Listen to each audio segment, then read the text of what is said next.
Hello दोस्तों, स्वागत है आप सभी का आपके क्लास में एनके स्टडी फॉर जीएस में। हम लोग इस समय करंट अफेयर्स की क्लास कर रहे हैं डेली, ठीक है। तो उसी पर मैं आज अपना तीसरा क्लास लेकर आया हूँ करंट अफेयर्स का। सबसे पहले हम लोग आज के इंपॉर्टेंट टॉपिक पढ़ेंगे और उसके बाद हम लोगों ने जो कल क्लास किया था उस पर एमसीक्यूज हैं वो हम लोग रिवीजन के लिए करेंगे, ठीक है। तो चलते हैं हम लोग अपने पहले टॉपिक पर जो न्यूज में था। देखिए, ये इंडेक्स एक आया था, ग्लोबल लिवेबिलिटी इंडेक्स, ठीक है। तो ये आपको ध्यान रखना है, ये बहुत इंपॉर्टेंट इंडेक्स होता है। ये इंडेक्स जो होता है ना वो एनुअल आधार पर प्रकाशित होता है, मतलब साल में एक बार ये प्रकाशित होता है। और इसको जारी कौन करता है तो वो ध्यान रखना है आपको, इकोनॉमिस्ट इंटेलिजेंस यूनिट एक प्रकार का एनजीओ है ना। ये पब्लिश करता है ग्लोबल लिवेबिलिटी इंडेक्स, ठीक है। हमको ध्यान क्या क्या चीजें रखनी है। पहली बात तो ध्यान रखना है कि इस इंडेक्स में टॉप पे कौन है, फर्स्ट पायदान पे कौन सी कंट्री है। तो डेनमार्क की राजधानी कोपेनहेगन, डेनमार्क की राजधानी कोपेनहेगन, ये वहीं का इमेज है, ठीक है ना। ये कोपेनहेगन का आप देख सकते हैं कितना खूबसूरत दिख रहा है ना, काफी ब्यूटीफुल है ये। तो जो डेनमार्क की राजधानी कोपेनहेगन है, ये दुनिया का सबसे रहने योग्य शहर है। तो ठीक है ना, ये पहले नंबर पे है। दूसरे नंबर पर ऑस्ट्रिया का की राजधानी वियना है और तीसरे पर ऑस्ट्रेलिया का मेलबर्न है। मेलबर्न आप लोग क्रिकेट के लिए जानते हैं ना, यहाँ पे क्रिकेट खेला जाता है। ऑस्ट्रेलिया का ये शहर।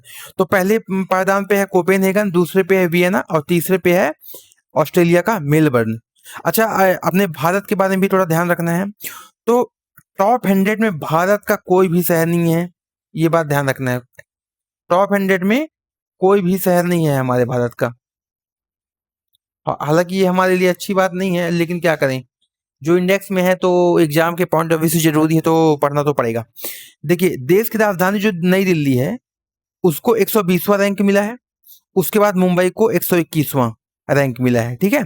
चेन्नई को 123वां, चेन्नई को आप देखेंगे 123वां और बेंगलुरु को 127वां रैंक मिला है। तो एक तो क्या रखना है आपको, कोपेनहेगन का नाम ध्यान रखना है जो कि टॉप में है। और इंडिया में नई दिल्ली है जिसको 120वां रैंक मिला है। तो ये चीज आपको ध्यान रखना है। अब इसके अलावा कुछ चीजें और आपको जो ध्यान में रखनी है वो क्या रखनी है। एक तो ये जो इंडेक्स होता है ना, इसके लिए पैरामीटर क्या क्या होते हैं, पैरामीटर, ठीक है ना, मतलब किन आधार पर किसी भी देश को रैंक दिया जाता है। तो पहला जो पैरामीटर है वो स्टेबिलिटी यानी स्थिरता, फिर है हेल्थ सर्विसेज, तीसरा है कल्चर एंड इन्वायरमेंट, चौथा है एजुकेशन और पांचवा है इंफ्रास्ट्रक्चर। तो इन पांचों पैरामीटर्स के आधार पर ग्लोबल लिवेबिलिटी इंडेक्स जारी की जाती है। ये आप देख सकते हैं, मैंने यहाँ पे दो कॉलम बनाया है कि टॉप के 5 शहर हैं यहाँ पे, और यहाँ पे जो निचले शहर हैं। तो सीरिया, सीरिया की राजधानी जो दमिश्कस है ना, इसका पोजीशन एकदम लास्ट में है, अंतिम सबसे लास्ट में दमिश्कस है। फिर दमिश्कस के बाद आप देखेंगे त्रिपोली हो गया, ढाका हो गया, कराची हो गया, अल्जीयर्स हो गया। ये इनके रैंक के अकॉर्डिंग, मतलब ये दमिश्कस का 173वां रैंक है, फिर त्रिपोली का 172वां है, ढाका का 171वां है ना, पाकिस्तान का 170वां हो जाएगा, और अल्जीयर्स जो कि अल्जीरिया की राजधानी है इसका हो जाएगा 169, 169। और ठीक उसी प्रकार कोपेनहेगन टॉप में है, पहले नंबर पे है, वियना दूसरे पे है, मेलबर्न तीसरे पे है, सिडनी चौथे पे है और पांचवें पे स्विट्जरलैंड का ज्यूरिख है। तो आपको अगर किसी को स्क्रीनशॉट लेना हो तो ले सकते हैं, ठीक है। तो इतनी चीजें आपको ध्यान रखनी है। अगला जो है न्यूज हम लोगों का वो है क्या, आर्टिफिशियल इंटेलिजेंस यूनिवर्सिटी के बारे में।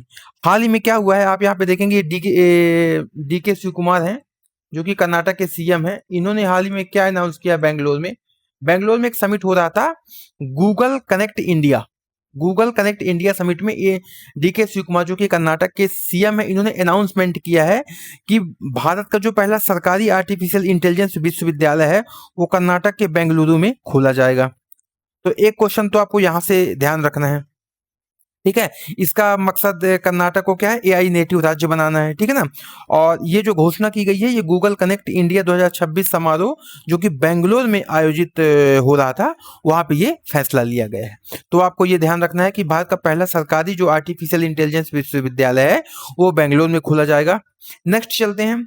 देखिए, एक जीआई टैग बहुत चर्चा में था। जीआई टैग हमेशा कोई ना कोई प्रोडक्ट को जीआई टैग मिलता रहता है तो वो न्यूज में आता है। अभी हाल ही में गुजरात में एक खाद्य है ना, फूड प्रोडक्ट है जिसको बोलते हैं ऊंझा जीरा एवं ऊंझा सौंफ। तो इन दोनों को जीआई टैग प्रदान किया गया है। तो एक तो इनका नाम ध्यान रखना है, ये गुजरात से रिलेटेड है।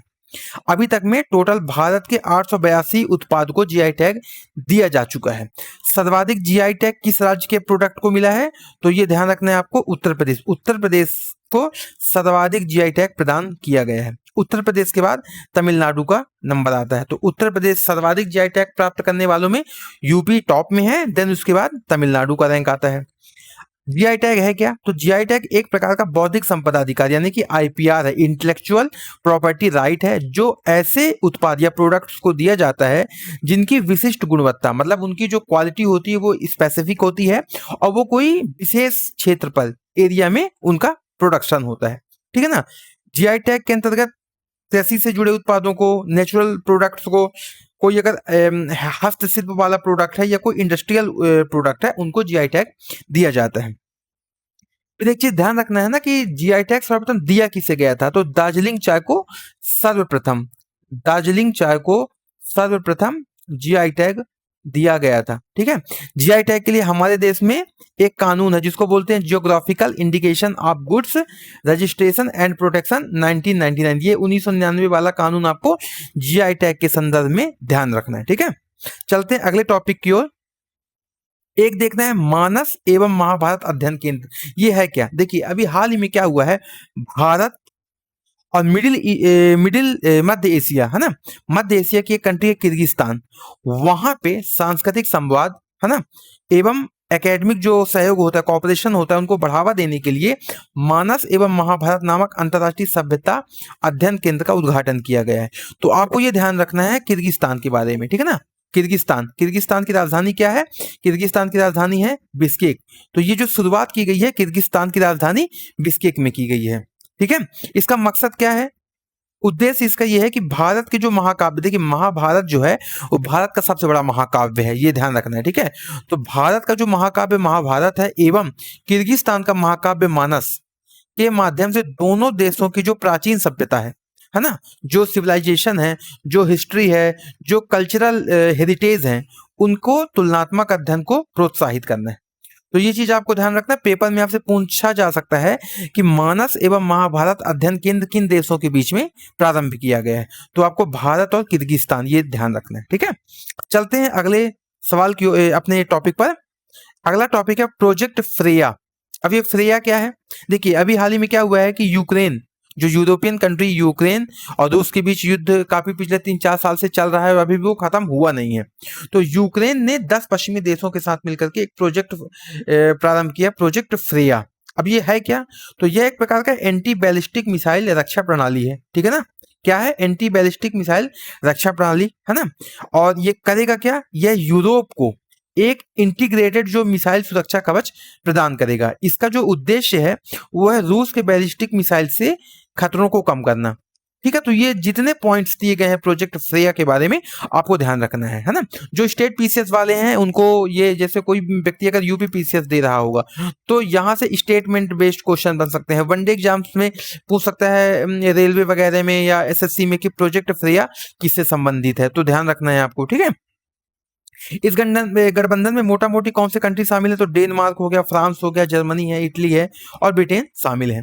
तो प्रोजेक्ट फ्रेया ध्यान रखना है एक प्रकार का एंटी बैलिस्टिक मिसाइल रक्षा प्रणाली है जो यूरोप के जो रूस के बैलिस्टिक मिसाइल के खतरों को कम करने में सहायता करेगा। ठीक है ना। चलते हैं हम लोग अपने अगले टॉपिक पर। रंबानन मंदिर। रंबानन मंदिर अभी चर्चा में था। क्यों? क्योंकि भारतीय प्रधानमंत्री नरेंद्र मोदी अभी यहाँ पे यात्रा करने गए थे। क्यों गए थे उसको मैं बताऊंगा यहाँ पे। देखिए यहाँ पे लिखा है कि हाल ही में भारत के प्रधानमंत्री नरेंद्र मोदी और इंडोनेशिया के राष्ट्रपति प्रबावो सुबियांतो। अब ये नाम आपको ध्यान रखना है ना कि इंडोनेशिया के राष्ट्रपति कौन है, चूंकि भारतीय पीएम वहां गए थे तो यहां से भी सवाल बन सकता है। तो यहाँ इन्होंने प्रम्बानन मंदिर में भी गए। क्यों? क्योंकि भारत और इंडोनेशिया संयुक्त रूप से क्या कर रही है, उसके नवीकरण का काम कर रही है और उसमें भारतीय पुरातत्व सर्वेक्षण जो हमारा एएसआई है, भारतीय पुरातत्व सर्वेक्षण, वो तकनीकी सहायता प्रदान करेगा। अब कुछ चीजें आपको प्रम्बानन मंदिर के बारे में ध्यान रखना है। पहले तो ये लोकेटेड कहाँ है? तो ये इंडोनेशिया में लोकेटेड है। ठीक है ना। देखिए प्रम्बानन मंदिर का निर्माण 9वीं-10वीं शताब्दी में हुआ था। कहाँ पे हुआ था? जावा द्वीप के निकट हुआ था। योग्याकार्ता एक शहर है, उसमें जावा द्वीप पर यह किया गया है। अच्छा, एक खूबसूरत बात क्या है कि इसका जो निर्माण है वो ज्वालामुखी पत्थरों से किया गया है। ब्रह्मानंद मंदिर का निर्माण ज्वालामुखी पत्थरों से किया गया है और यह स्थान मेरापी ज्वालामुखी, जो कि एक एक्टिव वोल्केनो है इंडोनेशिया का, उसके निकट स्थित है। अब चूंकि ये मेरापी ज्वालामुखी के निकट स्थित है, इसलिए जब भी वहां पे वहां से ज्वालामुखी उद्गार होता है ना, तो इस मंदिर को काफी नुकसान पहुंचता है। ठीक है, इस मंदिर का निर्माण माता राम राजवंशों के शासकों द्वारा करवाया गया था। और इस मंदिर में ये जो ब्रह्मानंद मंदिर है, यहाँ पे कौन से भगवान है, तो हमारे जो हिंदू त्रिदेव हैं गॉड, ब्रह्मा विष्णु एवं महेश, यहाँ पे ये तीनों स्थापित हैं। ठीक है, तो आपको ब्रह्मानंद मंदिर के बारे में इतनी सारी चीजें ध्यान में रखनी है। कहाँ लोकेटेड है, ठीक है ना, ज्वालामुखी पत्थरों से निर्माण किया गया है, कौन कौन से वहां पे भगवान है, तो हिंदू त्रिदेव का नाम है, ये वंश याद रखना है, माता राम राजवंश के बारे में अवश्य ध्यान रखना है। एक चीज और है, 2026-27 का जो वर्ष है ना, वो भारत और इंडोनेशिया टैगोर देवान-तारा वर्ष के रूप में मनाएंगे। अब टैगोर कौन है, तो टैगोर ये रविन्द्रनाथ टैगोर की बात हो रही है, और जो देवन तारा है, देवन तारा इंडोनेशिया के एक बहुत बड़े शिक्षाविद थे। तो 2026-27 का जो वर्ष है ना, वो टैगोर देवन तारा के रूप में वर्ष के रूप में मनाया जाएगा भारत और इंडोनेशिया के द्वारा। तो यहां से भी क्वेश्चन डेफिनेटली बन सकता है, आप लोग ये चीज जरूर ध्यान रखिएगा। ठीक है, चलते हैं अगले टॉपिक पर। देखिए, ये है नीरू ढांडा। अब इनका नाम क्यों है, ये अभी ट्रैप इवेंट हुआ था, उसमें ये गोल्ड जीती हैं, और ये गोल्ड जीतने वाले पहले भारतीय बने हैं। ISSF शॉटगन वर्ल्ड कप में भारत की शूटर नीरू ढांडा ने ट्रैप स्पर्धा में गोल्ड मेडल अपने नाम किया है। तो एक क्वेश्चन बन सकता है कि नीरू ढांडा, ठीक है ना, ये इन्होंने किस खेल से संबंधित है, तो आप बता सकते हैं शूटिंग से। किससे संबंधित है, शूटिंग से। एक क्वेश्चन तो आपका यहीं से बन सकता है। दूसरा, इन्होंने जो गोल्ड मेडल जीता है ना, ये ध्यान में रखना है, और ये किस राज्य से संबंधित है, तो इनका संबंध है हरियाणा से। ठीक है, हरियाणा से इनका संबंध है। इन्होंने जो ट्रैप इवेंट में गोल्ड जीता है, इसका आयोजन इटली के लोनेटो शहर में हुआ है। ठीक है, तो ये आज का हम लोगों का करंट अफेयर्स था। अब हम लोग चलते हैं, कल जो हम लोगों ने क्लास किया था उसका हम लोग थोड़ा रिवीजन कर लेते हैं। ठीक है, तो ये क्वेश्चन के फॉर्म में होगा। पहला सवाल है, Fortune India Fortune India most powerful women 2026 की सूची में कौन प्रथम स्थान पर है। ठीक है ना, who holds the top spot on the Fortune India most powerful women list for 2006। Option है रोशनी मल्होत्रा, रेड्डी सिस्टर्स, नीता अंबानी, सावित्री जिंदल। देखिए, इसका जो राइट आंसर है वो ऑप्शन सी है। इस सूची में नीता अंबानी टॉप पर हैं। ठीक है, नीता अंबानी फर्स्ट पोजीशन पे है, रोशनी मल्होत्रा का सेकंड रैंक है, रेड्डी सिस्टर्स का तीसरा रैंक है, और सावित्री जिंदल चौथे पर है। तो इसका जो राइट आंसर हो जाएगा वो हो जाएगा आपका नीता अंबानी। ठीक है, ध्यान रखिए। चलते हैं अगले सवाल की ओर। हाल ही में किस मंत्रालय के द्वारा सेवा उत्पादन सूचकांक, सर्विस प्रोडक्शन इंडेक्स, ठीक है ना, कौन पब्लिश किया है? वाणिज्य एवं उद्योग मंत्रालय, सांख्यिकी एवं कार्यक्रम कार्यान्वयन मंत्रालय, जिसको क्या बोलते हैं शॉर्ट फॉर्म में, MOSPI, मॉस्पी, फाइनेंस मिनिस्ट्री या कारपोरेट मिनिस्ट्री।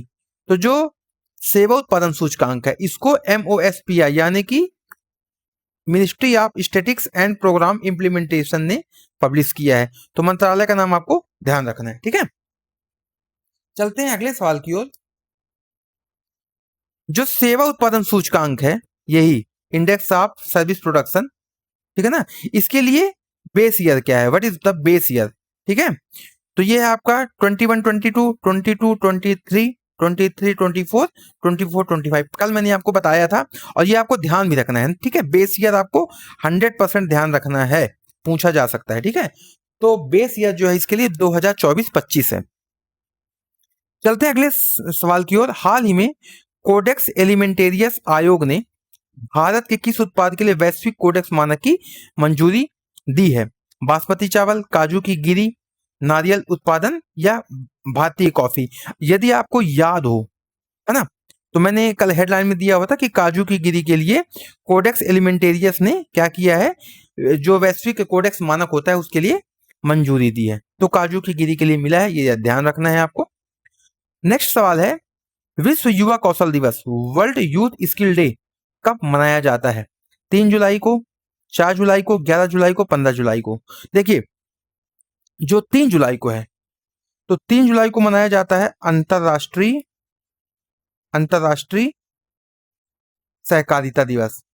ठीक है, अंतरराष्ट्रीय सहकारिता दिवस।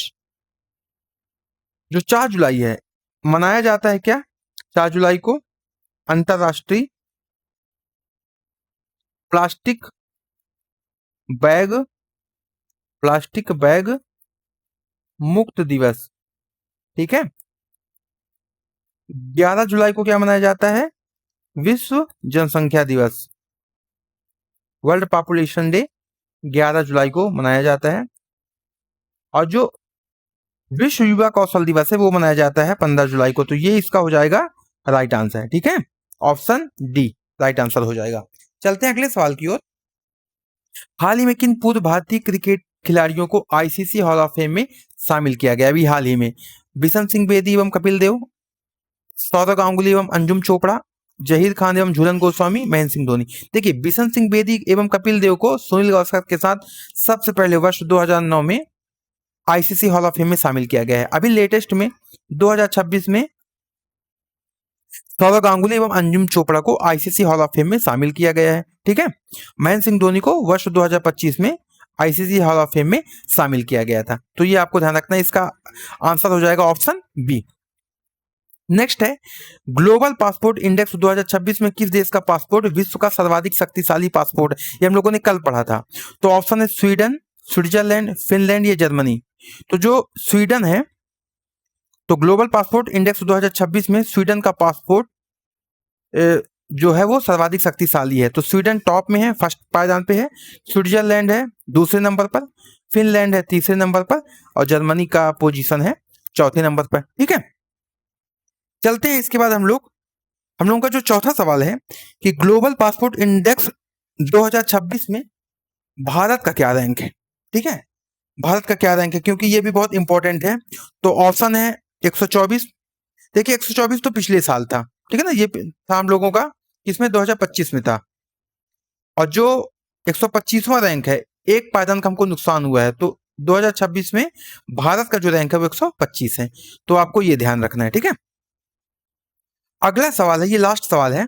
ऑक्सफोर्ड यूनिवर्सिटी के एक विश्लेषण के अनुसार कौन सा शहर विश्व का सबसे अधिक जोखिम वाला शहर है?